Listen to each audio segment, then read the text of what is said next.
Pinagtibay na ng European Parliament ang resolusyong nanawagang palayain si Senadora Laila de Lima. May tila banta pa ito sa Pilipinas, pero giit ng palasyo, kriminal at hindi politikal ang dahilan ng pag-aresto sa senadora. At nakatutok si Sandra Aguinaldo.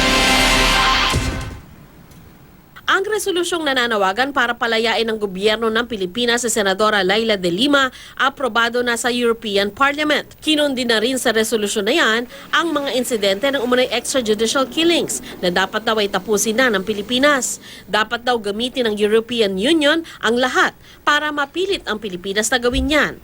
Kabilang na ang posibleng pagtanggal sa tinatawag na GSP Plus preference sa Pilipinas. Ang GSP Plus preference ang nagbigay daan noong 2014 para makapag-export ang Pilipinas ng ilang produkto sa mga bansang miyembro ng EU nang hindi kailangang magbayad ng taripa o buwis. Kabilang dito ang processed fruit, isda, ilang pagkain, coconut oil at textile. Pero may kaakibat itong kondisyon, ang pagsunod sa ilang kasunduang may kinalaman sa human rights, environment, good governance at iba pa.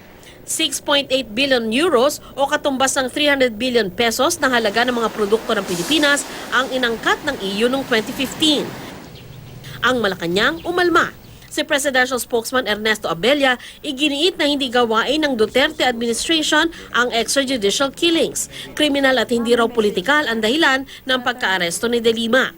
Minanipula umano ng kritiko ng administrasyon ng impormasyon para protektahan ang kanilang sariling interes. Umapila din ito sa European Parliament na pag-isipang muli ang sinabi nitong posibleng pag-alis sa pribilehiyo ng Pilipinas at hayaan ng bansa na ayusin ang mga sarili nitong problema nang walang pakikialam.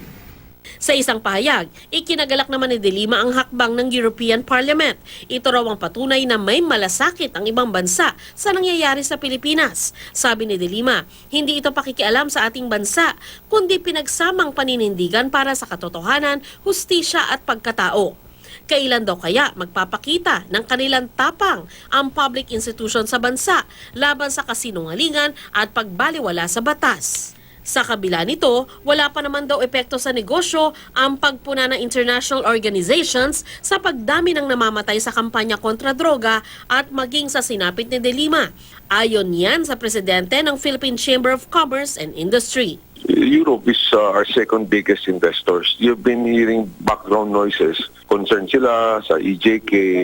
But in reality, that has not really manifested in their withholding their investments. Sandra Aguinaldo, nakatutok, 24 oras.